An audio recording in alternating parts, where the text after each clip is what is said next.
5वें एपिसोड की शुरुआत फिर से पास से होती है, जहां बलवंत आर्मी छोड़ के बीडीएफ ज्वाइन करता है।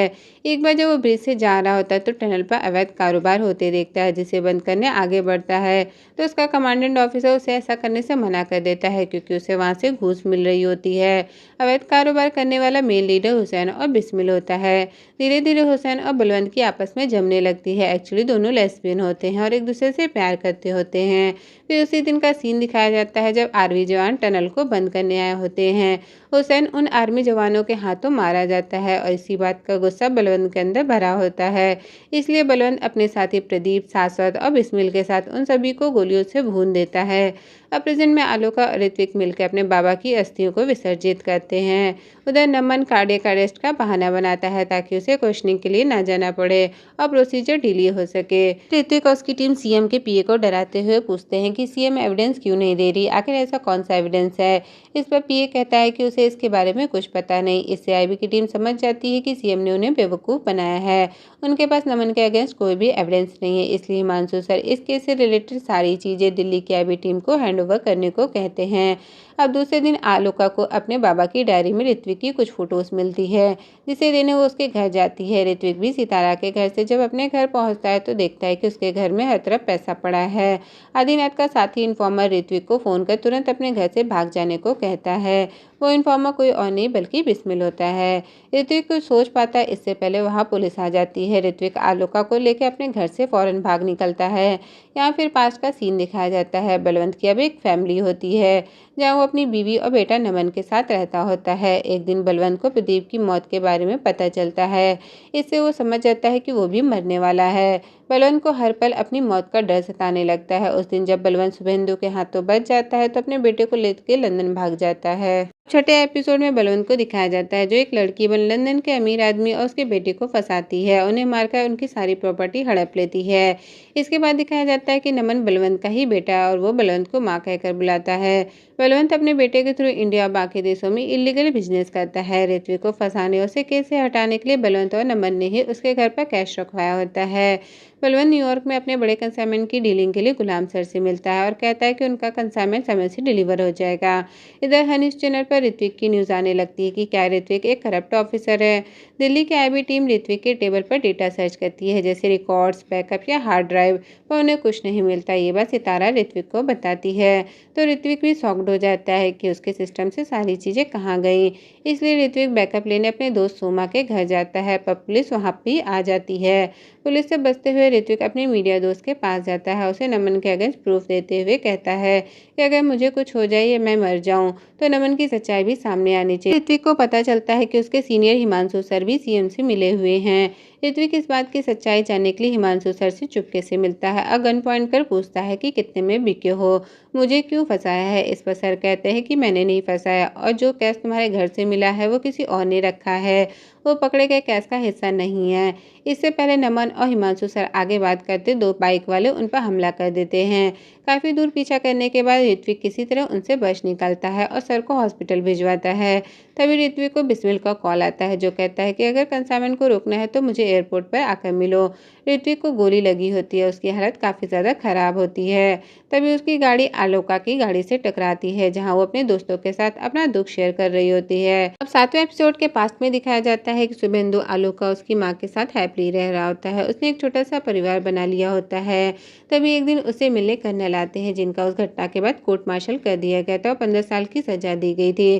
कर्नल कहते हैं कि तुम्हें उस दिन बलवंत को मार देना चाहिए था, वो बच गया और आज वो शक्तियारा बन के इंटरनेशनल मनी लॉन्ड्रिंग रैकेट चला रहा है। आगे बताते हैं कि मैंने बलवंत के रैकेट और उसके नेक्सस की सारी इन्फॉर्मेशन तुम्हारे बेटे ऋत्विक को दे दी है, जो कि अब एक आईबी ऑफिसर है। मेरे पास ज़्यादा समय नहीं है, इसलिए इसके आगे का काम तुम्हें करना होगा अपने बेटे और हमारा बदला लेने के लिए। इसके बाद एक दिन शुभेंदु और कर्नल को नमन आर्या के कंसाइनमेंट के बारे में पता चलता है, तो वो उसे रोकने जाते हैं, जहाँ शुभेंदु को बिस्मिल मिलता है। एक्चुअली बलवंत को अपने बिजनेस के लिए इंडिया में एक भरोसेमंद आदमी की जरूरत थी, इसलिए उसने बिस्मिल को लंदन बुलाया। बिस्मिल ने जब बलवंत का किन्नर रूप देखा तो उसे विश्वास नहीं हुआ। फिर बलवंत ने बिस्मिल को धमकी देते हुए अपने साथ काम करने को कहा। बिस्मिल कोई भी बुरा काम करना नहीं चाहता था, लेकिन पास में जब बलवंत सारा बिजनेस और सब कुछ छोड़ के चला गया था, तब से बिस्मिल का बिजनेस घाटे में जा रहा था। बिस्मिल को ना चाहते हुए भी बलवंत का साथ देना पड़ता है। अब क्योंकि टनल्स वाली घटना के दौरान बिस्मिल ने शुभेंदु को छोड़ दिया था, इसलिए इस बार शुभेंदु ने बिस्मिल को जाने दिया और उसके बाद बिस्मिल शुभेंदु का इन्फॉर्मर बन गया। अब प्रेजेंट में आलोका एक डॉक्टर को बुलाकर ऋत्विक का ट्रीटमेंट कराती है। थोड़ी देर बाद ऋत्विक को होश आ जाता है, तभी वहाँ बिस्मिल ऋत्विक को ढूंढते हुए आ जाता है। बिस्मिल के पास एक ट्रांसपॉन्डर होता है जिसे यूज़ कर ट्रक की लोकेशन ट्रैक कर सकते हैं।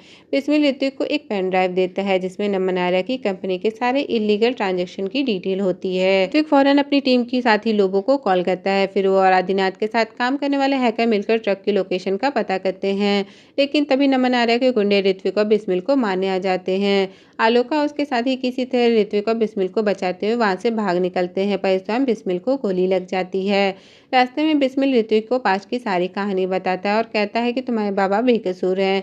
ये सुन ऋत्विक और आलोका दोनों रोने लगते हैं। साथ ही ये भी बताता है कि शक्ति आर्या ही बलवंत वीर राणा है। फिर ऋत्विक को लोबो और हैकर्स के थ्रू ट्रकों की लोकेशन के बारे में पता चलता है, इसलिए वो आलोका को बिस्मिल की पेन ड्राइव अपने न्यूज़ चैनल वाले दोस्तों तक पहुंचाने के लिए कहकर जाने को कहता है और ऋत्विक बिस्मिल के साथ उन ट्रकों को रोकने के लिए बॉर्डर की तरफ निकल जाता है। पर जब ऋत्विक उन ट्रकों को चेक करता है तो वो खाली होते हैं और ऋत्विक बिस्मिल को बॉर्डर सिक्योरिटी वाले पकड़ लेते हैं। इधर हैकर्स को पता चलता है कि ये सिर्फ डिस्ट्रैक्शन था, असली कंसाइनमेंट वाला ट्रक तो किसी और बॉर्डर से जा रहा है। इससे पहले वो लोग ऋत्विक को ये बात बताते, सितारा उन सभी को मार देती है। अब लास्ट 8वें एपिसोड में दिखाया जाता है कि सितारा की बेटी को नमन और गुलाम सर ने 2 साल पहले किडनैप करवा लिया होता है और उसकी जान बचाने के लिए सितारा को आईबी की सारी इन्फॉर्मेशन पास करनी पड़ती है। अब प्रेजेंट में नमन और गुलाम सर सितारा को ऑर्डर देते हैं कि उसे ऋत्विक को मारना होगा। सितारा कहती है कि इतना आसान नहीं है, वो एक आईबी ऑफिसर है और इस वक्त वांटेड है, पर वो लोग उसकी बेटी को मारने की धमकी देकर चले जाते हैं। उधर हिमांशु सर दानिश के साथ वहां पहुंचते हैं जहां ऋत्विक को पकड़कर रखा गया होता है। वहां के इंस्पेक्टर को झूठ बोलकर कि वो ही आईबी के मेन हेड है।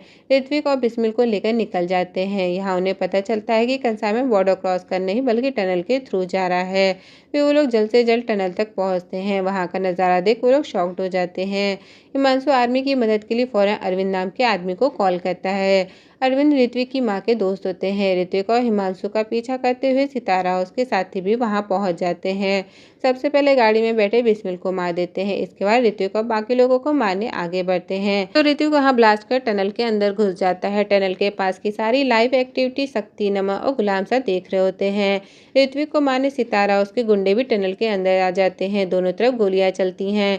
ऋत्विक सितारा को अपने अगेंस्ट देख शॉक्ड हो जाता है। लड़ाई में सितारा के पेट में चाकू लग जाता है और ऋत्विक घायल हो जाता है। तभी वहाँ आर्मी फोर्स आकर सारा कैश पकड़कर सीज कर देती है और ऋत्विक को भी बचा लेती है। सितारा टनल से किसी तरह भागकर घर आ जाती है और अपनी मेट को मारकर अपनी बेटी को लेकर भाग जाती है।